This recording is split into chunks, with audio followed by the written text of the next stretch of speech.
This is Mackenzie Sherilla. She's a 17-year-old who was found guilty of murder for causing a car crash that killed her boyfriend and his friend. Mackenzie decided death was the ultimate goal that day. This was not reckless driving. This was murder.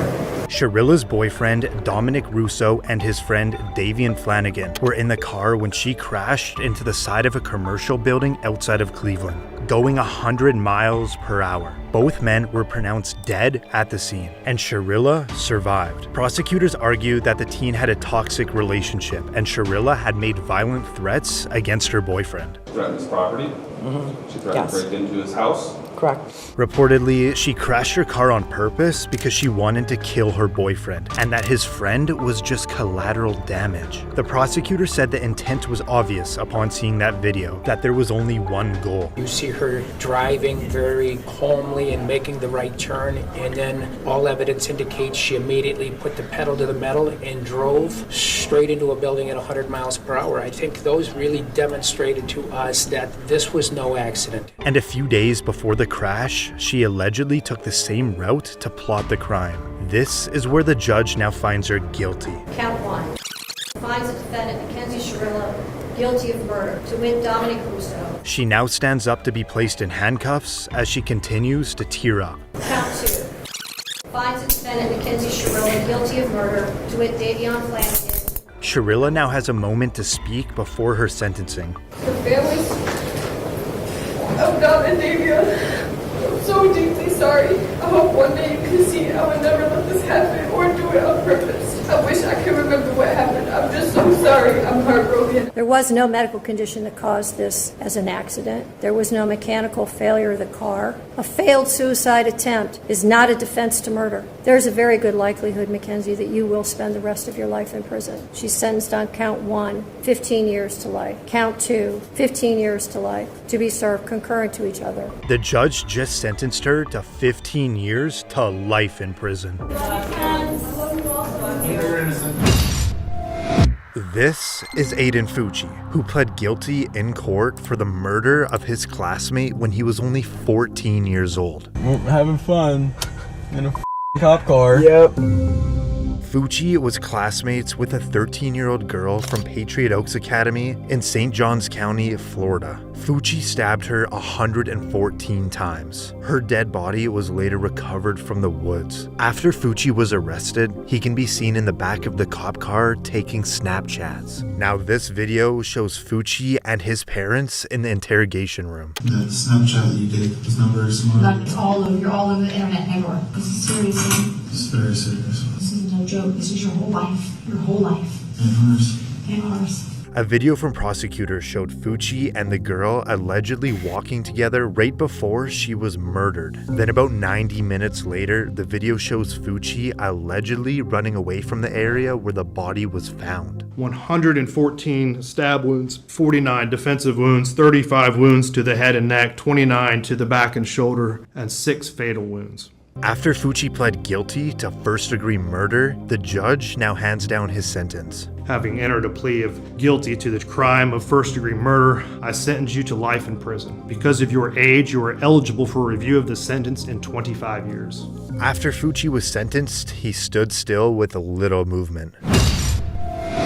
This is Willard Miller and Jeremy Goodale, and at just 16 years old, they are both charged for the murder of their high school Spanish teacher. Reportedly, it was over a bad grade. We then moved her off of the trail, where I then struck her, and she died as a result. Miller and Goodale went to Fairfield High School in southeastern Iowa. Nohema Graber was the Spanish teacher at the school, and Miller was one of her students. After he received a bad grade from Graber, he and his friend Goodale planned to kill her. We discussed a general plan. I'll stand up here, look out, wait for Miss Graber to show up.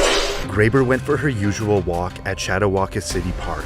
The boys knew that as they stalked her and they waited to ambush her. Here she comes, and she walked by and hit her in the back of the head, and then I said, we should make sure she's dead, so we hit her a couple more times. They then dragged her into the woods and beat her to death with a baseball bat. What was the plan after that? There wasn't really a plan beyond that. Like, hide the body very everybody saves the body. At that time, we were going to hide the body. I guess in our arrogance, we kind of assumed that nobody would ever find her. Not long after, both boys were arrested. Court documents allege that the witness who knew Goodale showed law enforcement Snapchat messages that showed Goodale and Miller's involvement in the murder. One of the Snapchat messages saying, "Point of view, you're my Spanish teacher, and this is the last thing you see," followed by "Time to hide a body." Jeremy Goodale would later plead guilty and testify against his best friend Miller. I understood that he had the intent to kill Mrs. Graber. What is your plea to murder in the first degree, guilty or not guilty? Guilty. This is the moment that Goodale gets to speak before his sentence. I've had time to think on what to say, and I'm sorry. Truly sorry. Every day I wish I could go back and stop myself. I can't comprehend losing a loved one in such an awful way. And now the judge hands down his sentence. The defendants shall be sentenced to life with the possibility of parole after 25 years. Now for Miller. This is him apologizing before he receives his sentence. I'd like to take this opportunity to wholeheartedly accept responsibility for the role that I've played in the murder of Naheem Graber. To the family, I'm sincerely sorry for the distress that I've caused you and the devastation. And I ask that I'm given a chance, and I don't want to be institutionalized. I don't want to be in so long that I forget about what matters, where I come from, and I look forward to getting through this. And now the judge has some final last words. The defendant, Willard Noble Chaden Miller, should be sentenced to life with the possibility of parole after 35 years. Miller seems to be completely unfazed.